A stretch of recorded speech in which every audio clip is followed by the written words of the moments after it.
और सिद्दीकी। तो सबसे पहले हम अपने सेशन में अपने इस वेबिनार में सर का वेलकम करते हैं और हम जानते हैं कि सर अल्ताफ़ खान हमारे साथ पहले। So let me share my screen here.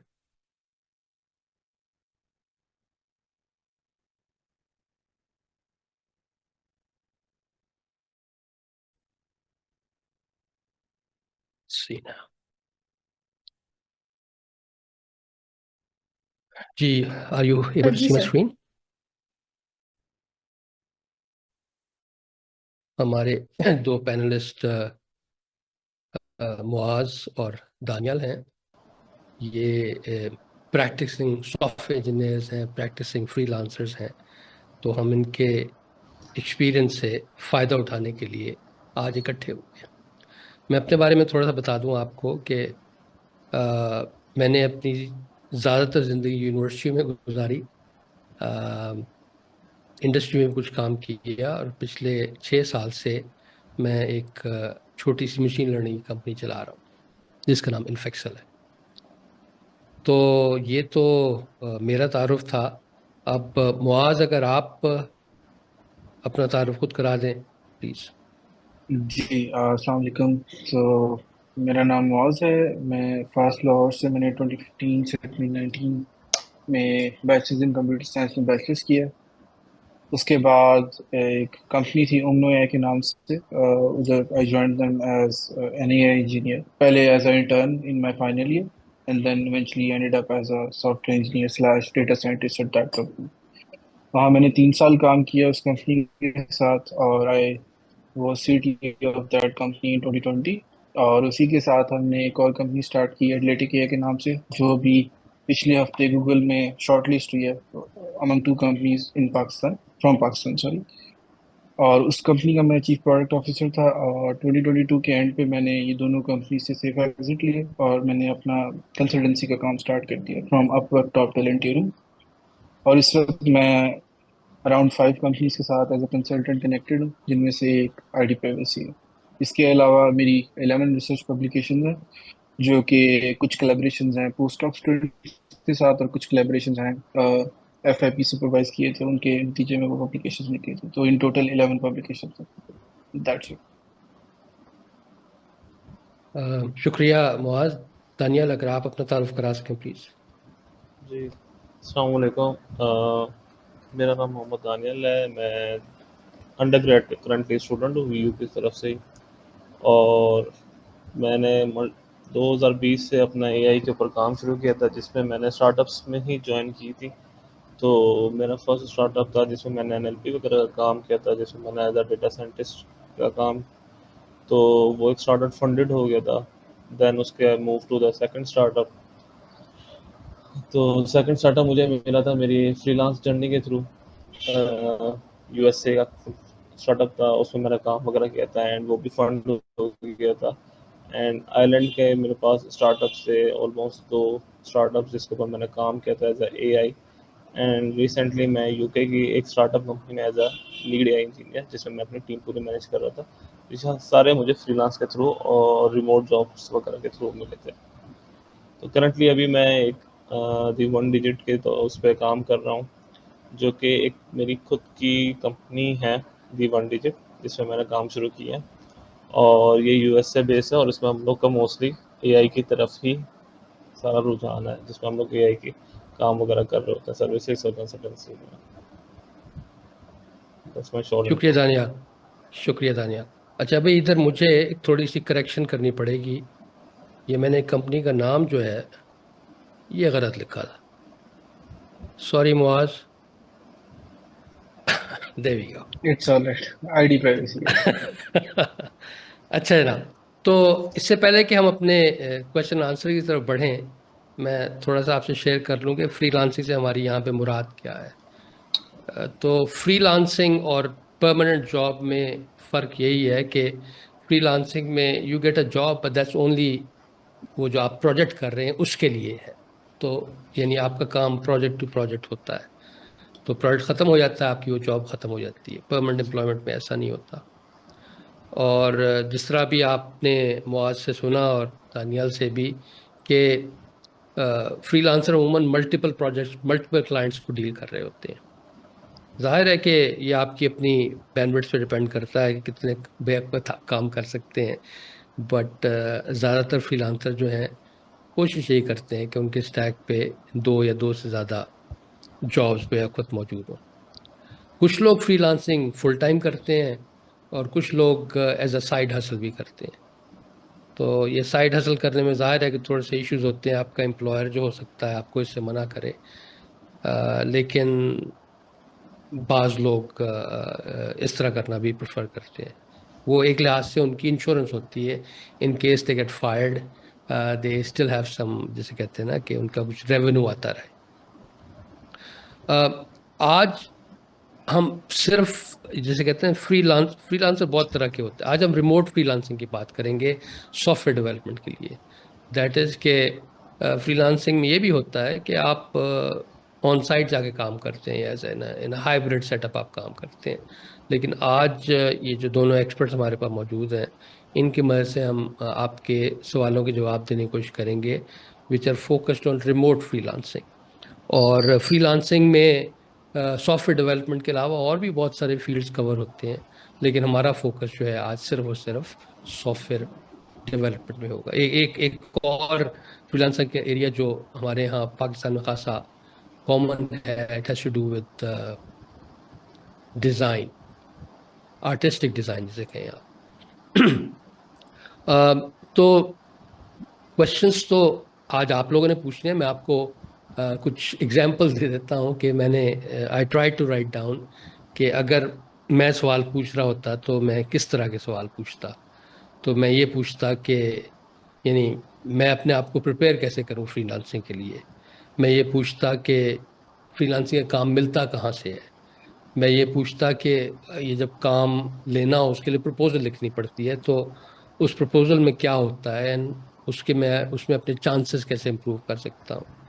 और ये कि फ्रीलांसिंग के प्रोजेक्ट्स किस तरह किए जाने चाहिए, यानी क्लाइंट के साथ किस तरह की उसमें कम्युनिकेशन की फ्रीक्वेंसी हो, किस तरह के डिलीवरेबल होने चाहिए। और आखिर ये कि how do you evolve as a freelancer.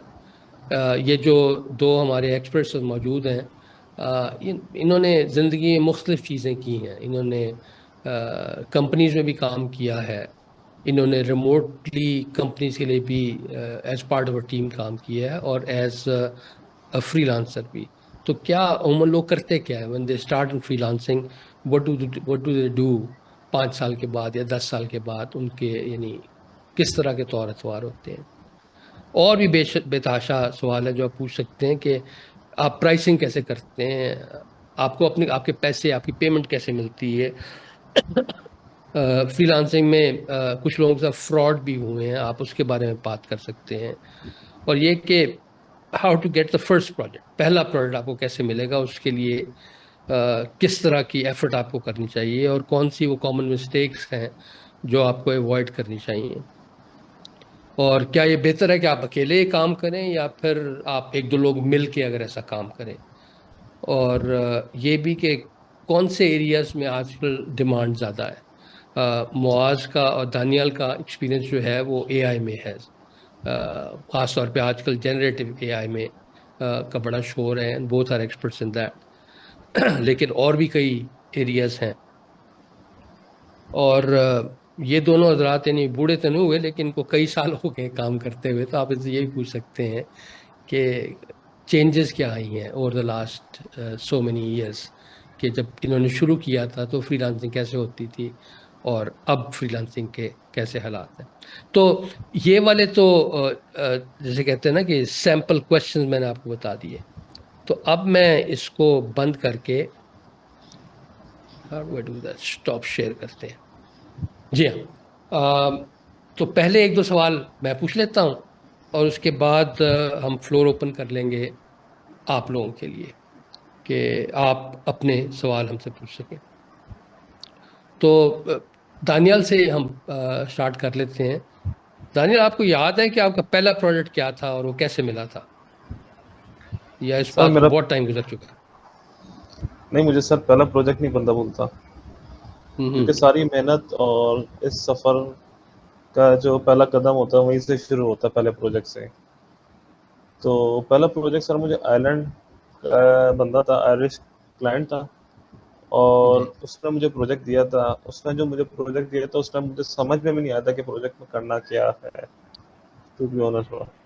मुझे मिला था वो सर अपवर्क प्लेटफॉर्म से, और किस तरह से मिला था उसके पीछे मेरी प्रपोजल बहुत सारे, मतलब मैंने लाइक 1 साल तकरीबन अपवर्क पे सिर्फ प्रपोजल डालता रहा था, तो उसके बाद जाके मुझे पहला प्रोजेक्ट मिला था। ऑन एंड ऑफ तकरीबन 1 साल ही, और उस 1 साल के बीच में मैंने like you can say portfolio अपना बिल्ड किया था काफ़ी।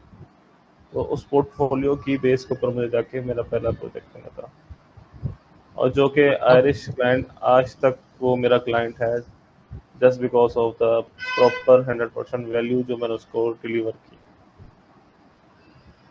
सही। अ, तो मुआज, आपको कुछ याद पड़ता है कि आपका पहला प्रोडक्ट कौन सा था, कब मिला था? एंड व्हाट मैंने I am really interested in find out कि क्यों मिला था। अच्छा, मैंने फ्रीलांसिंग अपने अंडरग्रेड में स्टार्ट कर दी थी अराउंड फोर्थ सेमेस्टर। शुरू कंटेंट राइटिंग से की थी ऑब्वियसली।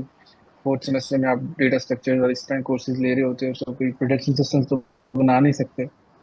तो कंटेंट राइटिंग से आई शिफ्टेड टुवर्ड्स असाइनमेंट्स। मेरे कुछ बैचमेट्स थे, वो अब तक उनकी प्रोफाइल्स थी, और उनके थ्रू मैं काम कर रहा था। लेकिन if you talk about getting work on my own profile Upwork पे या इस तरह की किसी प्रोफाइल पे, तो वो आई गेस था एक पोस्ट डॉक स्टूडेंट था यूनिवर्सिटी ऑफ फ्लोरिडा, यूसीएफ का, university of central Florida. Mubarak Shah के ग्रुप, एक पाकिस्तानी प्रोफेसर है। हम्म। पाकिस्तानी आई डोंट नो है या नहीं है, लेकिन काफी ज्यादा कनेक्शन है उनके पाकिस्तानियों के साथ। हाँ, नहीं, मैं तो उनके उनके कई ग्रुप का, स्टूडेंट्स को जानता हूँ। हाँ, उनके पोस्ट डॉक स्टूडेंट थे, इंडियन थे, उनके साथ काम, एक छोटा सा रिसर्च प्रपोजल था उनका, उसके ऊपर मैंने कुछ काम किया था। और लेने में मुझे मुश्किल इसलिए नहीं हुई क्योंकि मेरी जर्नी जो है वो स्टेप्स में ब्रेक डाउन हुई हुई थी पहले ही। मतलब मैंने जैसे बताया, मैं अपने अंडरग्रेड में ये चीज़ें कर रहा था। चैनल्स डिफरेंट थे, मैं डायरेक्टली अपनी प्रोफाइल्स के थ्रू काम नहीं कर रहा था। मैंने डिफरेंट चीज़ें ट्राई की, डिफरेंट स्टैक्स ट्राई किए। मैंने फ्रीलांसिंग में एंड्रॉयड डेव की है, आईओएस डेव की है, मैक ओएस एप्लीकेशन डेवलप किए हैं। उसके बाद मुझे इस को खास मज़ा नहीं आया, तो फिर मैं एआई वाली साइड पे शिफ्ट हो गया। स्टार्ट मैंने मास्टर्स के थीसिस से लिया, which is something one should not do, but उस वक्त ये सही लगा तो कर लिया। लेकिन मैंने 3-4 लोगों के साथ काम किया, लेकिन इस चीज़ को मैंने फिर इवॉल्व किया इन अ वे कि मॉरली भी सही हो और काम भी कर सके इस साइड पे बंदा। हम्म। बट डिफरेंट फेजेस थे। कहीं पे मेरी टेक्निकल एवोल्यूशन थी, कहीं पे मेरी फाइनेंशियल एवोल्यूशन थी। तो जब 2021 आई गेस मैंने अपनी प्रोफाइल बनाई, तो आई काइंड ऑफ न्यू के हमने क्लाइंट से बात कैसे करनी है। मैं उस वक्त एक कंपनी का सीटीओ था, तो हम्म। मुझे ये भी पता था कि उनको क्या सुनना चाहते हैं, नॉन टेक्निकल लोगों से कैसे कम्युनिकेट करना है, टेक्निकल लोगों से कैसे कम्युनिकेट करना है, और वो एग्जैक्टली ढूंढ क्या रहे हैं प्रपोजल में। तो I think it was around 2021, और उसका जो कॉस्ट थी, टोटल प्रोजेक्ट साइज था, आई गेस वो $1200 था। और वो एक एक हफ्ते से 1 माह के बीच का वो प्रोजेक्ट था। वाह। तो इससे यानी एक चीज़ जो दानियल की बात से और आपसे भी समझ आती है कि टेक्निकल काम तो ज़रा होता ही है, लेकिन उससे पहले वाला ये जो प्रपोजल राइटिंग का काम है, दैट इज़ क्रिटिकल। दानियल ने अगर साल भर वो ट्राई करता रहा, एंड आफ्टर अ वाइल उनका काम चल निकला। तो इसी तरह आप भी कह रहे हैं कि आपको लोगों से बात करके, क्लाइंट से बात करके आपको पता लगा कि अपनी बात को ट्यून कैसे करना है, कि कैसे लोगों से बात हम्म। हो रही है, टेक्निकल से, नॉन टेक्निकल से। आप ये बताइए कि अ, जो लोग लेट्स से अपवर्क पे होते हैं, उनको हम्म। जो प्रपोजल्स आती हैं, आपके ख्याल में उन उन प्रपोजल को कैसे इवेलुएट करते हैं? कुछ है आपको अंदाजा? तो कुछ चीजें हैं जो कि अपेरेंट होती हैं जब एक लिस्ट खुलती है। मैंने सिंस जस्ट टू एक्सप्लोर, मेरे पास क्लाइंट वर्जन ऑफ अपवर्क भी है, टू जी। सी के प्रपोजल्स कैसे दिखते हैं, लोग प्रपोजल सबमिट कैसे करवाते हैं, आपको क्या नजर आ जी। रहा है, आप खोल के देख क्या सकते हो, और जी। प्रोफाइल्स किस तरह से इंटरफेस होते हैं। तो एक लिस्ट होती है जिसमें आई गेस पहली आपकी प्रपोजल की 100 वर्ड्स, नॉट 100 वर्ड्स, लेकिन 1-2 सेंटेंसेस नजर आ रहे होते हैं। तो जी।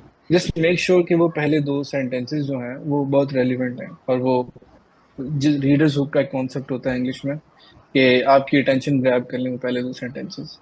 चाहे वो आपकी जी टेक्निकल एक्सपर्टीज पे हैं या फिर उस मिशन स्पेसिफिक वर्ड्स हैं। फॉर एग्जांपल, अगर कोई एक मसले में फंसा हुआ है, वो एक चीज डिप्लॉय करना चाह रहा है एक सर्टन क्लाउड के ऊपर, AWS पे फॉर इंस्टेंस, तो अगर आपने एक पाइथन की लाइब्रेरी यूज करके उसको फिक्स करना है, ये कोई वेल नोन फ्रेमवर्क स्ट्रेटेजी है, वो आपकी पहली लाइन में अगर लिखी होगी तो डेफिनेटली एज अ क्लाइंट मैं वो प्रपोजल जरूर खोलूंगा। आई थिंक आपकी एक्सपर्टीज स्लैश आप किस तरह से उस काम को करेंगे, ये मैटर करता है आपको उस क्लाइंट के साथ इंटरफेस करने में। मतलब एज इनके वो प्रपोजल तब खोलेगा जब उसको वो इंटरेस्टिंग लगेगा, इंटरेस्टिंग स्लैश रेलिवेंट।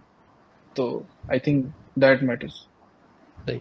दानियल ये बताइए कि मैं अपना पोर्टफोलियो कैसे डेवलप करूं, इन द सेंस कि एक तरीका तो ये है कि मैं अपवर्क पे जाऊं और मैं देखूं कि लोग क्या क्या, किस किस तरह के काम उनको करवाने की ज़रूरत है, और जो चीज़ मुझे नज़र आए कि इसकी फ्रीक्वेंसी खासी ज़्यादा है, मैं उसमें कोई प्रोजेक्ट करके उसमें कुछ चीज़ डेवलप करके अपने पोर्टफोलियो में डाल लूँ, या कोई और भी तरीका आपकी नज़र में? अच्छा सर, मैं अगर पोर्टफोलियो की बात करूँ कि अपना पोर्टफोलियो कैसे बनाएं, तो सर मैंने यही चीज़ें देखी थी कि मतलब अपवर्क के ऊपर कितनी जॉब्स आ रही हैं, मतलब किस फील्ड में ज़्यादा जॉब्स आ रही हैं। ठीक है ना, उस टाइम कंप्यूटर विजन का काफ़ी टाइम टाइम था, मतलब कंप्यूटर विजन का काफ़ी काम होता था। तो कंप्यूटर विजन का मेरा पोर्टफोलियो काफ़ी मतलब स्ट्रॉन्ग बनाया था मैंने उस हिसाब से, क्योंकि मुझे प्रोजेक्ट्स उस टाइम वही नज़र आ रहे थे।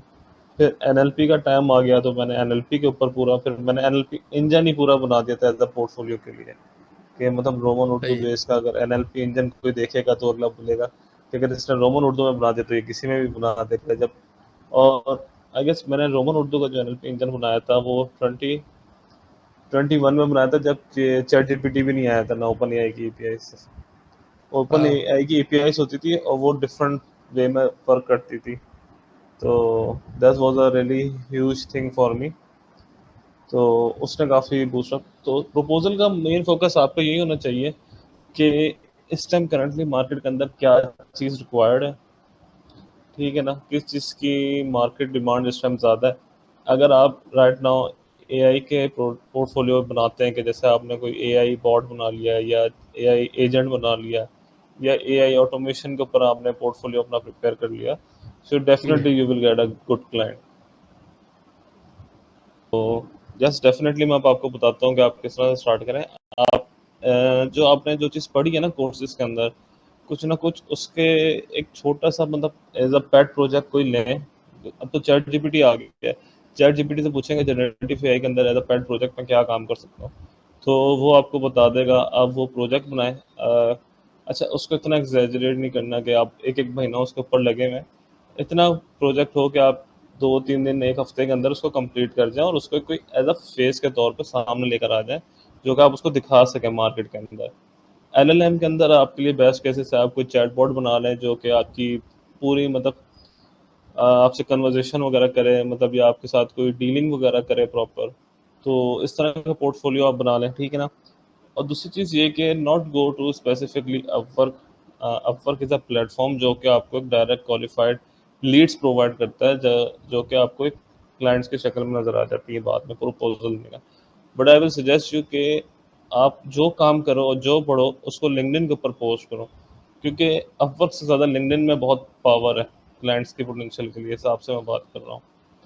तो लिंक्डइन को अपना स्ट्रॉन्ग करें, लिंक्डइन को अपना एक सेल्फ ब्रांडिंग का टूल बना लें कि मतलब पता चले दुनिया को। फराज हैदर एक पाकिस्तान में बच्चा बैठा हुआ है जो जनरेटिव एआई एक्सपर्ट है, और दुनिया को बोलें कि भाई, दुनिया बोले कि भाई हमने फराज से ही काम कराना है। शो केस आप अपना आपको सेल्फ पोर्ट्रेट इस तरह से कर लें ऑन अ डिजिटल प्रेजेंस। और अपवर्क के लिए तो मैं आपको ये कहूँगा कि पोर्टफोलियो अपना स्ट्रॉन्ग बिल्ड करें, पेट प्रोजेक्ट्स बनाएं, मल्टीपल पेट प्रोजेक्ट्स जितने बना सकते हैं कि, और एक टारगेट रखें कि अपने आप अंदर के मैंने एक हफ्ते में एक प्रोजेक्ट लाजमी कंप्लीट करना है, मैंने एक हफ्ते में। तो इन अ वीक आपके पास 4 प्रोजेक्ट्स होंगे, उनको 4 को शोकेस कराओ, then start getting the clients. तौर पे जिस तरह अभी फराज की बात थी, from the generative AI point अच्छा, ऑफ व्यू। उसमें अभी जो गैप मुझे नजर आता है जिसको हम यूटिलाइज कर भी रहे हैं एज एक्सपर्ट्स, तो ये है कि अभी इंडस्ट्री के अंदर जिन लोगों के पास स्किल्स नहीं है, या वो कंपनी हो सकती है या वो इंडिविजुअल बिजनेस हो सकते हैं, नॉन टेक्निकल, उसमें हम जनरेटिव एआई किस तरह से यूज कर सकते हैं। मैं एज अ बिजनेस पर्सन अगर आपके पास एक रिक्वेस्ट लेके आता हूँ, बिकॉज ऑफ वक्त पे आपके पास बहुत बड़ी कंपनीज नहीं आएंगी, आती हैं obviously, but they don't easily hire you. तो शुरू वाले प्रोजेक्ट्स जो होते हैं आर फ्रॉम इंडिविजुअल्स, तो उनकी कोई बिजनेस रिक्वायरमेंट होगी, वो कहेंगे मेरा एक स्टोर है और मेरे स्टोर में 20,000 प्रोडक्ट्स का कैटलॉग पड़ा हुआ है, और उसकी एक डेटाबेस है, वो बता देगा आपको क्या चीज़ है उसके। वो यूज करके आपने एक ऐसे जनरेटिव एआई सोल्यूशन बनाना है, पहली चीज। डिप्लॉय कैसे करना है, दूसरी चीज। उसको एवेल्युएट कैसे करना है, तीसरी चीज। अगर आपके पास ये तीन चीजें हैं, ये तीन स्किल्स हैं, तो आप अपने प्रपोजल में इसको बता सकते हैं कि I have done something similar, और जहाँ पे मैंने एक बिजनेस प्रॉब्लम था, एक स्टोर था जिसके पास उनको क्लाइंट सेटिस्फेक्शन के लिए एक चैटबॉट चाहिए था या फीडबैक के लिए एक चैटबॉट चाहिए था, वो यूज करके मैंने इसको इस स्टैक पे डिप्लॉय किया। तो जब आपके पास ये स्किल्स होंगे तो, और definitely this goes in complement with but Daniyal said about कि आप इसको लिंक्डइन पे पोस्ट करें। LinkedIn is a tool for self branding आजकल। तो यहाँ से आपको डायरेक्टली भी लोग रीच आउट कर सकते हैं, या अगर आप अप्लाई करते हैं किसी रिमोट जॉब के लिए, इस तरह की किसी चीज़ के लिए, तो इट डेफिनेटली हेल्प्स। अगर आपने कोई कॉम्प्लिकेटेड चीज़ की है, थोड़ी सी एक्स्ट्रा ऑर्डिनरी, तो आप उसको पोस्ट करें, अपना फीडबैक दें।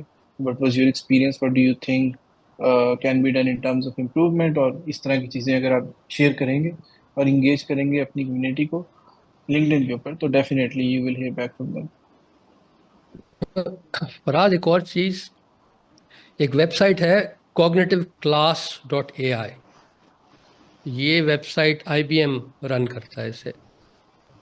इस पे डेटा साइंस और कई और चीज़ों से रिलेटेड जो है ना, कुछ पास डेवलपमेंट पाथ्स हैं जिन्हें आप फॉलो कर सकते हैं। इस फ्री ऑफ चार्ज, और वहाँ पे वो लोग प्रोजेक्ट्स वगैरह भी प्रपोज करते हैं। तो maybe you can get some ideas from there. So it's called cognitiveclass.ai। और उधर से शायद आपको ज़रा अच्छी डिटेल्स भी मिल जाएं, यानी इसकी जो रिक्वायरमेंट्स प्रोजेक्ट वगैरह की हों। तो और दूसरे ये कि जिस तरह दालिया ने कहा था कि आपने ये जो इन चीज़ों को like host them somewhere, so that आपका कस्टमर जो आके आपने जो काम किया उसको, उससे कुछ खेल कूद कर सके, उससे प्ले अराउंड कर सके, उसे देख सके, उसे चला सके। उस तरह कस्टमर का कॉन्फिडेंस जो होता है ना, बिल्ड होता है, कॉन्फिडेंस फर्म होता है आपके काम के बारे में, when they are able to access your work themselves. इसी तरह कस्टमर जो है ना, बाज़ औक़ात वो आपका कोड भी देखना चाहते हैं। दे वांट टू सी कि आप स्टैंडर्ड्स वगैरह को फॉलो कर रहे हैं या नहीं कर रहे हैं। आई एम श्योर के they are customer who don't care about that, लेकिन मेरे ख्याल में जो कस्टमर्स हाई पेइंग और हाई क्वालिटी के यानी मुतलाशी होते हैं, वो लोग इन चीज़ों में भी इंटरेस्टेड होते हैं। तो you should try to develop, आप अपनी एक वेबसाइट बना लें या किसी तरीके से, ताकि आप ये आपकी जो एप्लीकेशन जो प्रोडक्ट्स बना रहे हैं उस पर उन्हें होस्ट कर सकें, ताकि लोग आके उन्हें टच कर सकें, चेक कर सकें। अगर आपने अवेलेबल करना हो तो जाहिर है कि उसके लिए तो गिटहब मौजूद है। So these are some more ideas. अच्छा सर, अच्छा पोर्टफोलियो जी। में मैं एक और चीज़ बोलूँगा जी। कि एक वेब डेवलपर है, बाहर का है, वेस्टर्न, उसका नाम है ब्रूनो साइमन। तो गूगल पे जाके ब्रूनो साइमन का पोर्टफोलियो देखें। अब उसका पोर्टफोलियो देखने के बाद आप बोलिए, खुद जब बोलेंगे कि यार अपनी वेबसाइट बंदा उससे क्यों ना बनवाए। सही है। तो सही है। पोर्टफोलियो ऐसा होना चाहिए। सही बात है। बिल्कुल सही बात है। और दूसरे देखिए, one should be careful about, ये आपने वेबसाइट की बात की ना, कि अगर आप जेन एआई के डेवलपर हैं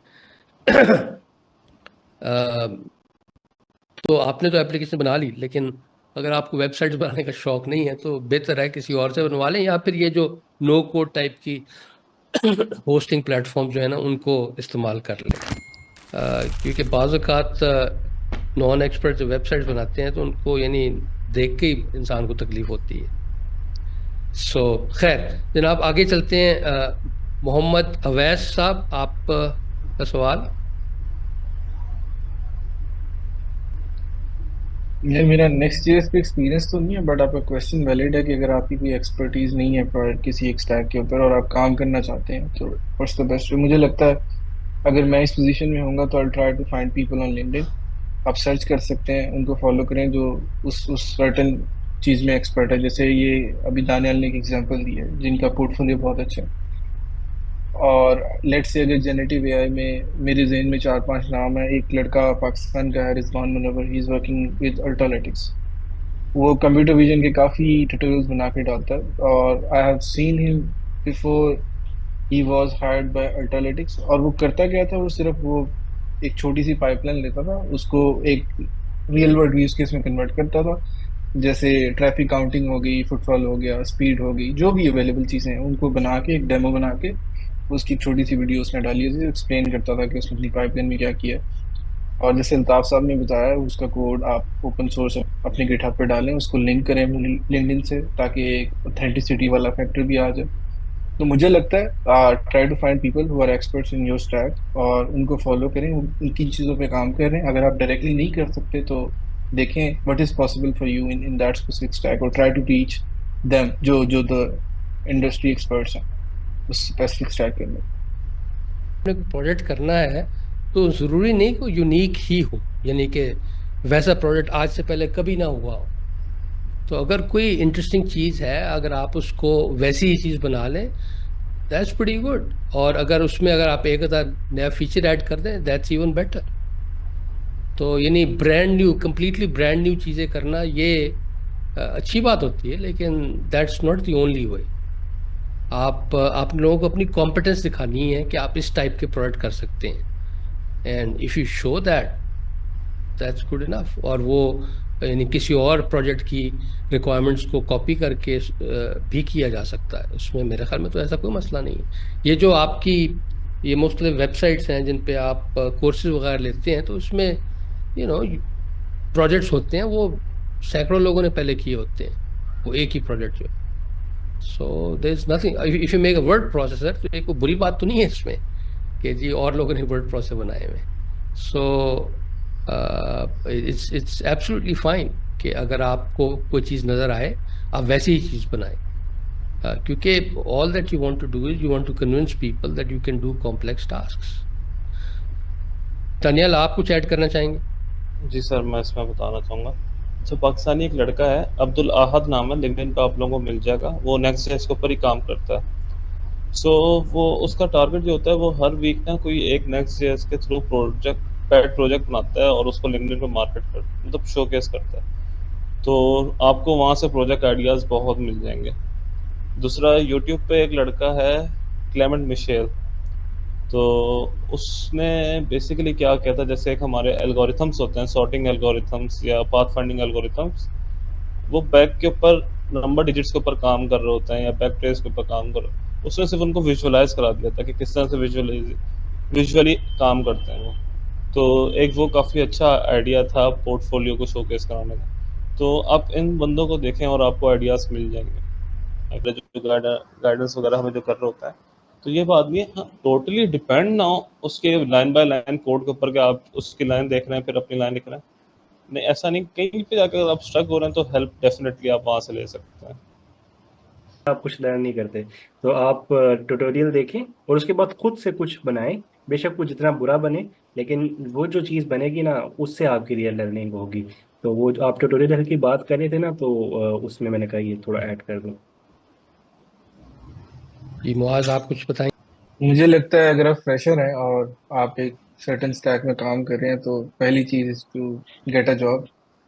अगर आपको जॉब नहीं मिल रही तो गेट एन इंटर्नशिप।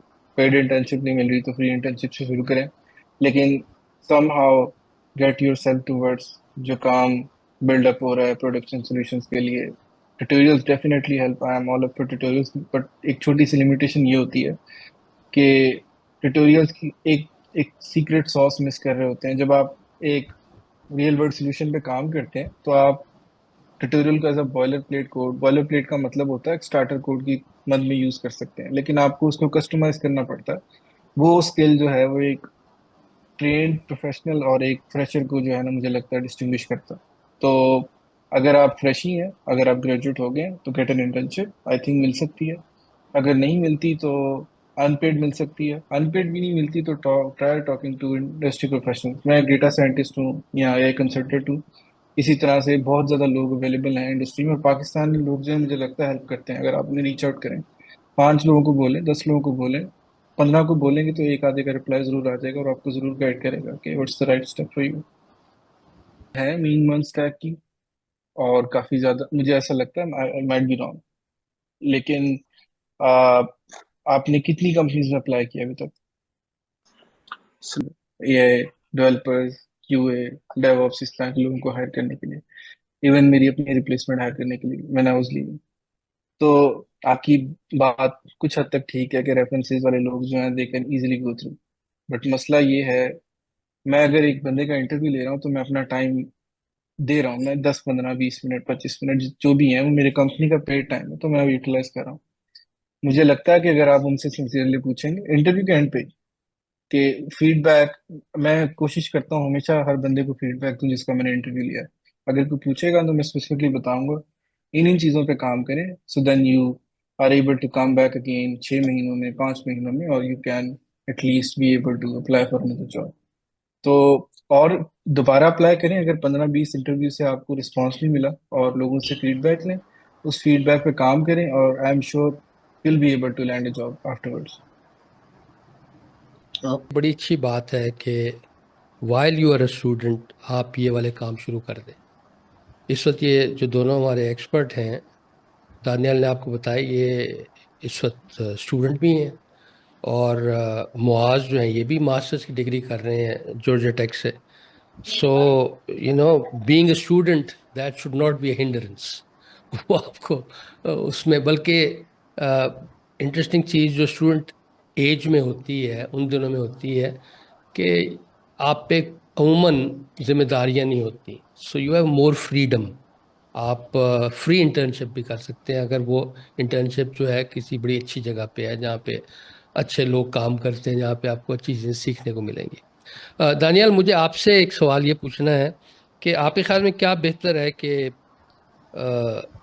पहले आप एक जॉब करें और फिर फ्रीलांसिंग शुरू करें, या फिर डायरेक्टली फ्रीलांसिंग में जाना आपके ख्याल में वो ज़्यादा बेहतर है? क्योंकि जिस तरह आपने मुआज ने भी बात की थी कि जब आप जॉब करते हैं तो you work on real project, so उससे आपको थोड़ा सा पता लग जाता है कि कस्टमर क्या चाहता है, कैसी चीज़ें चाहता है। That's a better experience which जिसकी वजह से आप फिर फ्रीलांसिंग में बेहतर काम कर सकते हैं। तो आपका क्या ख्याल है इस बारे में? सर इसमें जो कैंडिडेट है, जी बेशक वो लड़का या लड़की, जो भी कैंडिडेट है, उसकी स्किल सेट के ऊपर डिपेंड करता है कि उसने अपनी प्रैक्टिस के दौरान या लर्निंग के दौरान कितनी स्ट्रॉन्ग की है। अगर सर मैं अपनी बात करूँ ना पर्सनली, तो मैंने जॉब बात पे की है, लोकली जॉब। मैंने फ्रीलांस जी, प्रोजेक्ट पहले उठाए हैं काफ़ी सारे। सही है। तो हर किसी के ऊपर ये डिपेंड करता है कि वो किस तरह से मैनेज कर सकता है, क्योंकि जॉब पे आपको ना एक पाथ मिलता है, आपको स्टेप बाय स्टेप मिलती है, गाइडेंस मिलती है कि अभी आपका ये टास्क है, then you need to do this second task, फिर उसके बाद आपने ये करना है। अगर आप इसमें स्ट्रक हो गए हो और आपको नहीं समझ में आ रहा, तो आपको गाइडेंस भी मिल जाती है कि इधर करना। बट अगर फ्रीलांस साइड की बात की जाए, आपको क्लाइंट से बोलता है कि ये मुझे इन दी एंड रिजल्ट चाहिए, कैसा करना है, क्या करना है। समटाइम्स तो इस तरह के भी क्लाइंट आते हैं कि हमें ये चाहिए, आप बताओ कैसे होगा। और समटाइम्स क्लाइंट पूरा प्रॉपर एक वर्क फ्लो लेकर आता है आपके लिए कि हमें इन इन जी चीज़ों के साथ, इन इन स्टेप के साथ ये काम करना है। तो सर फॉर यूनिवर्सिटी ग्रेड्स मैं ये कहूँगा कि फ्रीलांसिंग स्टार्ट कर दें, अप्लाई करना शुरू करें, छोटी छोटी जॉब्स पे अप्लाई करना शुरू करें, लेकिन एक लोकल जॉब के ऊपर लाजमी जाएं, क्योंकि लोकल जॉब के ऊपर जाने से ना सर, उसमें सिर्फ ना कि आपकी स्किल सेट बेहतर होती है, हेलो अस्सलाम वालेकुम सर। सिर्फ आपकी स्किल सेट बेहतर होती है, आपकी पर्सनालिटी डेवलपमेंट भी होती है, जो कि बहुत ज़रूरी है इंडस्ट्री के अंदर। आपका कम्युनिकेशन ठीक है कि आपके बात करने का तरीका किस तरह से हो रहा है कि किसी क्लाइंट के साथ या इवन कि किसी टेकी पर्सन के साथ। सेकंड चीज़ ये कि आपने सिर्फ एक प्रोजेक्ट बना लिया, उसको शोकेस कैसे करना है और डिलीवर किस तरह से करना है, ये काफ़ी सारी चीज़ें आप जॉब से सीखते हैं एक एनवायरनमेंट सही में है। रहते हुए। पहले मैं दूसरे क्वेश्चन का आंसर कर देता हूँ। रिमोट जॉब जो है वो दो तरह से मिल सकती हैं पाकिस्तान में बैठे हुए इंसान को। एक तो लिंक्डइन है ऑब्वियस तरीका, जो सबके लिए अवेलेबल है। दूसरा कुछ वेटेड प्लेटफॉर्म्स होते हैं, जैसे ट्यूरिंग है, टॉपटेल है, और कुछ और भी हैं। तीन चार कंपनीज हैं जो बेसिकली एक टेस्ट लेती हैं। तीन चार स्टेजेस में इंटरव्यूज होते हैं, फिर कोडिंग राउंड्स होते हैं, फिर टेक्निकल इंटरव्यूज होते हैं। उसके बाद वो आपको वेट करके अपने प्लेटफॉर्म पे ऑनबोर्ड कर लेते हैं। Then eventually they will expose you towards the pool of remote jobs that are available, और आपको क्लाइंट से लिंक करेंगे। They will keep a portion of your hourly rate। वो आपको नहीं पता होगा, आपका बस एक hourly रेट सेट हो जाएगा, जो 15 है, 20 है, 25 है। उसके अलावा वो खुद से क्लाइंट से वो जो भी hourly रेट चार्ज कर रहे होंगे वो उनके पास चला जाएगा। इस इस वक्त ट्यूरिंग पे जॉब्स अवेलेबल हैं, ऑल्दो सैचुरेशन बहुत ज़्यादा बढ़ चुकी है। बट ट्यूरिंग और टॉपटेल अब इस वक्त इनवाइट ऑन भी हो चुका है। टॉपटेल पे आज से 2-4 साल पहले आप अप्लाई कर सकते थे, उनके इंटरव्यूज क्लियर कर सकते थे। अब उन्होंने हायरिंग फ्रीज लगाया हुआ है। अब वो खुद से किसी को इनवाइट कर लें तो वो अपने पूल में ऐड कर सकते हैं। उसके अलावा जो दूसरी चीज़ है लिंक्डइन, मेरे कुछ जानने वालों को लिंक्डइन से भी रिमोट जॉब्स मिली है। उसमें काफ़ी एलिमेंट्स होते हैं जो मैंने मेंशन किए हैं। जैसे अब आप अपने आप को सेल्फ ब्रांड करते हैं, आप कुछ चीज़ें पब्लिश कर रहे हैं, आप कुछ आर्टिकल्स लिख के पब्लिश कर रहे हैं, कोई ट्यूटोरियल आपने रिप्रोड्यूस किया, उसको चला के उसकी वीडियो रिकॉर्ड करके पब्लिश कर दी, और उसके बाद फिर आपकी प्रोफाइल एक खास हद तक अच्छी होनी चाहिए, थोड़ी सी आउटस्टैंडिंग होनी चाहिए एटलीस्ट। ये बेयर मिनिमम है, क्योंकि पाकिस्तान से बहुत ज़्यादा लोग अप्लाई करें। Not just Pakistan, you are competing against the whole world now. अब रिमोट जॉब की बात करें थ्रू लिंक्डइन, तो उसमें लास्ट आई हर्ड किसी बंदे ने 200-250 जॉब्स पे अप्लाई किया था and he got an interview. Out of that I guess 2 या 4 इंटरव्यू मिले थे उसको, उसके बाद रिमोट जॉब भी मिल गई थी इवेंचुअली। तो just like Upwork, remote jobs भी मिल जाती हैं, बट मेहनत करनी पड़ती है, अपवर्क से थोड़ी ज़्यादा करनी पड़ती है आई से, क्योंकि पूल बहुत बड़ा है पाकिस्तान में, बहुत ज़्यादा लोग हैं, टैलेंटेड लोग हैं, पोर्टफोलियोज वाले हैं, और उनकी एक्सेस यही है कि अगर एक बंदे के पास 200 एप्लीकेशंस आ रही हैं तो उसमें वो देखेगा जिसका पोर्टफोलियो थोड़ा बेहतर है, एटलीस्ट कैची है, उसको वो इंटरव्यू के लिए आगे फॉरवर्ड कर देंगे। बाकी एक्सपर्ट्स वाली बात जो आपने की है, मुझे लगता है, लेट्स से मैं आपको एग्जांपल देता हूँ। अगर मैंने एक यूनिवर्सिटी में एडमिशन लेना है बाहर की, जॉर्जिया टेक, और मुझे नहीं पता कि उस यूनिवर्सिटी का एडमिशन प्रोसेस क्या है, और वेबसाइट पे लिखा हुआ है, लेकिन उसके अलावा भी कुछ बातें होती हैं जो आपकी और क्यूरियोसिटी होती है, कोर्सेज कैसे हैं, आपका वर्कलोड कैसा होगा, मैनेज हो जाता है, फायदा है या नहीं। तो आपने लेट से स्टूडेंट्स ढूंढने जिन्होंने मास्टर्स किया हुआ जॉर्जिया टेक से, तो आई थिंक आप फिल्टर आउट कर सकते हैं लिंक्डइन के थ्रू। लोग ढूंढ सकते हैं जिन्होंने, जो पाकिस्तानी लोग जॉर्जिया टेक में पढ़ चुके हैं या पढ़ रहे हैं। It's not that hard. और अगर आप स्टैक की बात करते हैं एमएल के अंदर, वो भी मुझे लगता है कदरे आसान है। लिंक्डइन पे कुछ ग्रुप्स भी होते हैं। उसके अलावा आप जॉब टाइटल्स के बेसिस पे और लोकेशन की बेसिस पे लोगों को सर्च कर सकते हैं, एक्सपर्ट्स को। I think it's a very good field. अगर आपके कोई स्पेसिफिक क्वेश्चन हैं regarding what sort of challenges that you are seeing, मतलब आप क्या लग रहा है किस तरह के चैलेंजेस आएंगे, तो I think I can answer that. वरना I think it's a good field, you can switch like if you can. Like sir like sir एक मेरे छोटे भाई ने भी प्री मेडिकल बैकग्राउंड से स्विच किया था। वो फास्ट इस्लामाबाद से बैचलर्स कर रहा है आर्टिफिशियल इंटेलिजेंस में। तो पहली चीज़ जो मैंने उसे दी थी to just to make sure कि उसे स्विच करना चाहिए या नहीं करना चाहिए, वो CS50 था। उसकी उसने असाइनमेंट्स की, आई थिंक उसने पाइथन या C++ में वो कोर्स लिया था। वो कोर्स लेके उसे पता चल गया था क्या उसको इस साइड पे आना चाहिए या नहीं आना चाहिए। साइड से CS50 का कोर्स है, वो ले लें। Did not take more than a month, और आप यूल नो बेटर कि आपको स्विच करना चाहिए या नहीं करना चाहिए। बाकी एक आखिरी कमेंट ये है, in comparison to microbiology, data science की बहुत बहुत ब्राइट स्कोप है। यू कैन परस्यू एकेडमिया, जैसे जफर साहब ने बोला है, you can go for jobs as well, remote jobs कर सकते हैं, या यू कैन सेल्फ पेस अगर आप हैं तो काफी स्कोप है। लेकिन अब आरपी के अंदर ना उसकी चीज़ के अंदर एक चीज़ की एडवांसमेंट आ गई कि वो एआई को भी अब साथ में यूज़ करना चाहते हैं, कि लाइक आरपीए के अंदर वो ओसीआर यूज़ कभी कभार करते हैं for detecting the digits from the document, और उसके अंदर एनएलपी की भी टेक्निक्स यूज़ की जाती हैं। तो मेरी एडवाइस इनको यही होगी, सजेशन, कि आरपीए के साथ ये एआई को देखना शुरू कर दें, स्टार्ट करना, और एआई की बेसिक से स्टार्ट करें, और उसमें देखें कि वो किस तरह से आरपी और एआई को मिला के किस तरह से आगे यूज़फुल अभी जहाँ करंटली वो काम कर रहे हैं उसी के यूज़ केस को रखते हैं वो एआई की इम्प्लीमेंटेशन देखेंगे, वो किस तरह से इसमें एआई को यूज़ कर सकते हैं। और जहाँ तक इस बात का ताल्लुक है कि you should go toward generative AI और नॉट, तो वो तो यार आपकी मर्जी है।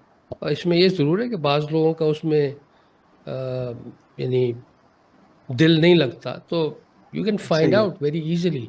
और उसका तरीका ये है कि उसका कोई एक आधा ट्यूटोरियल जो है करके देखें, and if you enjoy that then that's something you should परसू।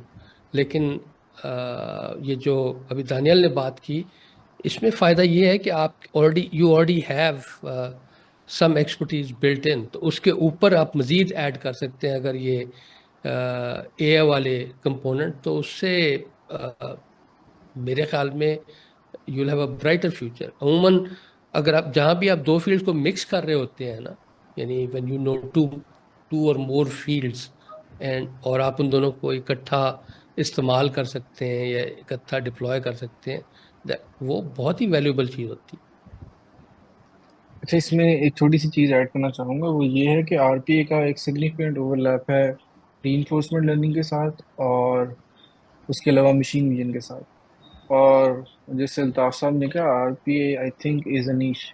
नीश का मतलब ये होता है एक स्पेशलाइज्ड ट्रैक, एक स्पेशलाइज्ड ट्रैक जिसके लिए आपको आम अमूमन हर इंजीनियर के पास वो स्किल नहीं होता।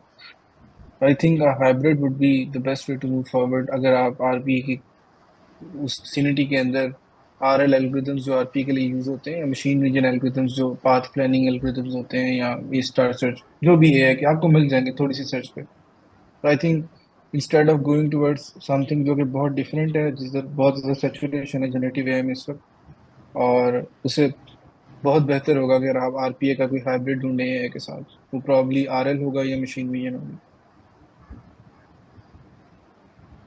हेलो अस्सलाम वालेकुम सर। जो एंट्री राउट होगा वो टेक्निकल, वो एक डेटा इंजीनियर के नाम से एक रोल होता है, डाटा एनालिस्ट से थोड़ा सा हटके। उसमें थोड़े बेसिक टास्क होते हैं, जैसे डेटा एनोटेशन आ जाती है, या डेटा मेंटेनेबिलिटी आ जाती है, क्या आपने डेटा को मैनेज करना है, इमेजेस को एनोटेट करना है, डेटा को क्लीन करना है। उस स्किल को देखें। उस पे मुझे लगता है अगर आप कुछ सर्टिफिकेशन ले लेते हैं यूडेमी वगैरह से, उसके बाद आप अपवर्क पे देख सकते हैं, आपको जॉब्स मिल सकती हैं। बट उसके लिए अगर आपने अपवर्क पे काम करना है, तो उसके लिए आपको अपनी कम्युनिकेशन स्किल्स पे काम करना होगा। Will have to make sure कि आप एक क्लाइंट को अपने आप को बेच सकें, बता सकें कि मैं ये कर सकता हूँ, ऐसे कर सकता हूँ।